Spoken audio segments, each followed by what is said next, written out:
Our community of about 78,000 people has now donated over $38 million to more than 5,000 nonprofits across the country. The challenge, though, with the charitable side is that often you can get early funding from individuals, but you can't get early funding from foundations looking for an operating history of at least 3 years. Today on the show, I'm happy to have Emily Rasmussen. She's the founder of Grapevine, where giving is better together.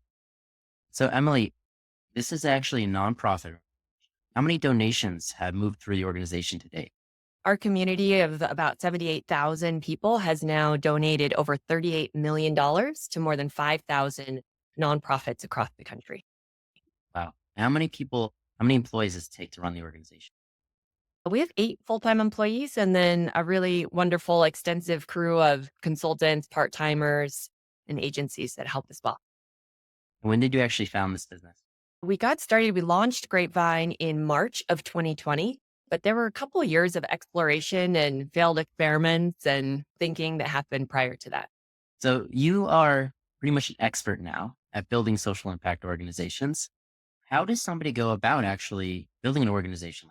I think in the social impact space, it's a unique area where often you have a couple of legal structures or a few different legal structures to choose from, but none of them fit quite perfectly often for the kind of models that I see more innovative founders looking to create. And I think we fell into that bucket as well. And so you can go the traditional route of starting a nonprofit, a 501(c)(3) charitable organization where you can accept charitable donations from people to fund your work. You can also, instead of setting up your own 501(c)(3) structure, actually partner with an existing 501(c)(3) that will sponsor you, that will essentially receive donations on your behalf and then let you use them to implement your project. That's a fiscal sponsorship model. And then the third model is setting up your own company. And so in this model, it's more of a social enterprise. We want to be a business. We want to have earned income to support ourselves and be sustainable in that way. But we still have a social impact mission that aligns with the work that we're doing. Often, like I said, and there are other structures out there as well, but for simplicity and for the time we have today, those are the three main ones that I considered and that I see other people in our space considering. I think there are some pros and cons, certainly, to each of these. And often what does happen is people end up using a combination of them.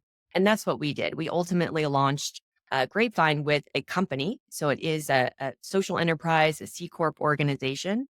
But then we partnered with a nonprofit because we knew for us to facilitate donations, we needed that charitable partner in order to process those donations, to issue charitable tax receipts and help navigate that whole part of just the operation of our model.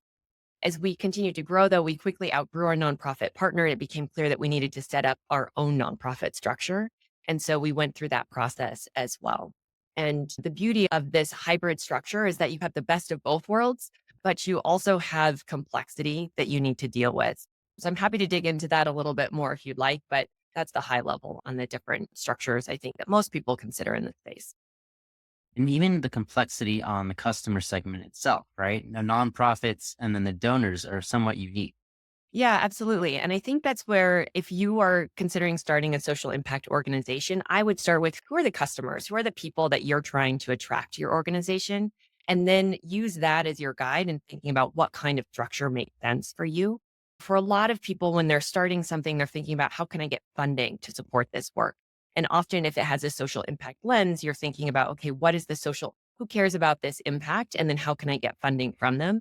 I think for that reason, a lot of people do end up starting nonprofits initially, or that being the primary vehicle that they set up for their work. It certainly is something I will say that if you are thinking about donors understand charitable organizations, they understand getting that charitable tax receipt. And that is a big incentive for a lot of people to make larger contributions to an organization like yours to help it get up and running. The challenge, though, with the charitable side is that often you can get early funding from individuals, but you can't get early funding from foundations where you can often get the bigger checks. Typically, those organizations are looking for an operating history of at least 3 years and some track record. And so you're thinking about who this story might appeal to. I think you also need to consider the structures that are in place and where that financing might make sense for you. As you think about the company side, often in the company world and in the startup space, right? That's getting those angels, those people who are willing to write an early check and bet on you as the founder, that I found can be a bit easier. And this also depends on your personal network. Maybe you come from the foundation world and you have a bunch of amazing connections in that space, then great. That's something you can leverage, unique opportunity for you to go after that first. But for me, I didn't have that. And so it was more about how do I connect with people who believe in what we're doing, but are also willing to make a bet on me as a founder before we have anything, right? When we just have a deck and an idea. And so I think thinking about that from the earliest days when you're trying to set up your organization is really important. And then also thinking about your customers. So beyond your funders, your investors to get started, who's that customer base and what do they want to see? Do they want to see that you're a nonprofit? Is that important for them to be able to engage with you and your services? Or does that not matter? And in fact, do they feel more confident engaging with you as a company that has more of a like a sustainable business model so they know that you're going to be around for a longer period of time? So those are a few of the things that I would consider. And ultimately, like I said, we went with the starting the company first and then expanded to the nonprofit side. And that worked well for us because by the time we set up that nonprofit, we had enough of an operating history that we were able to go and start having conversations pretty early on with foundations.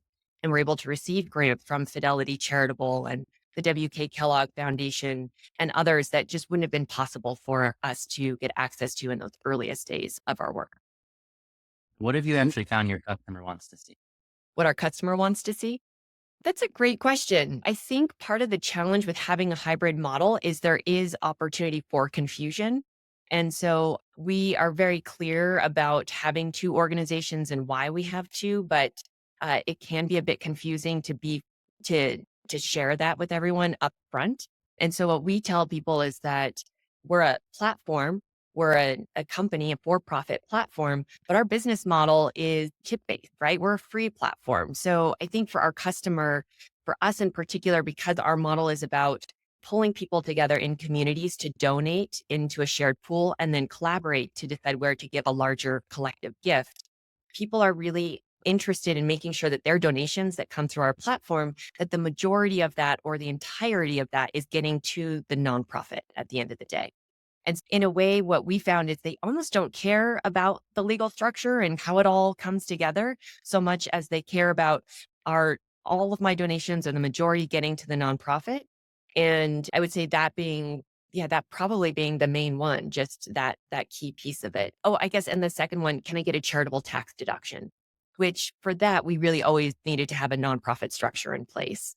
So as long as we're able to communicate that those things are in place for them, and then some people want to dig in a little bit more deeply on the how, but it's more about the experience that they're looking for.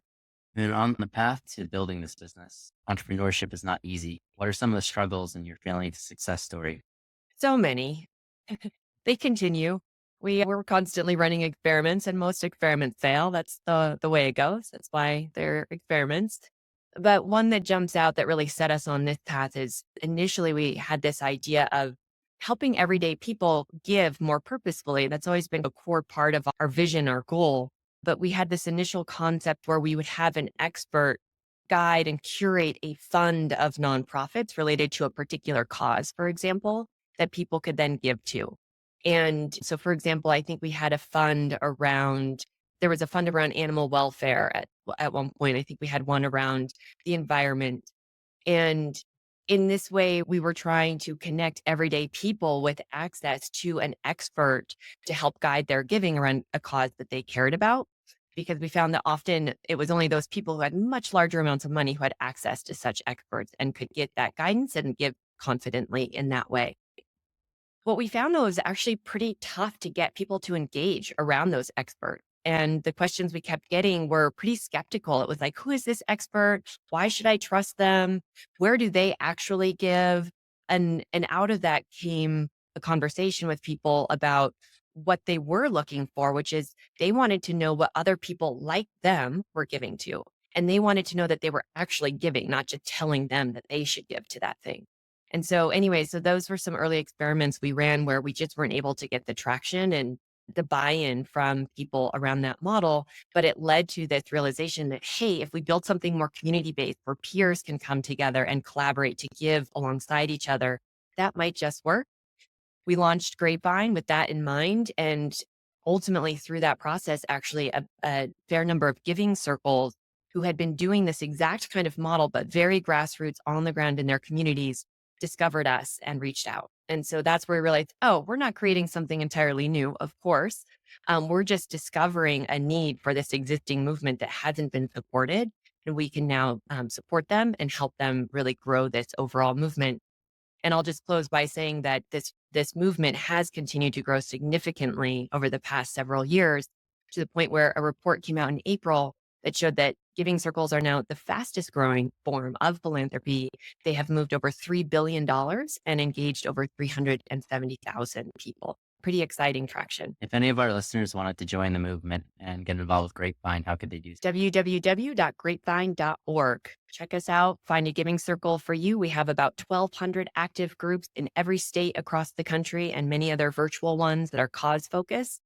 So if you want to find and join one, there's something there for you. And if you want to start your own, it takes just a couple minutes and you can use our free tools and support to get you up and running. Thank you, Emily, for coming on the show. Everybody make sure to check out Grapevine. I'm your host, Chad Kalecki, Failing to Success. Thanks for watching the show. Make sure to subscribe, and we'll see you next time.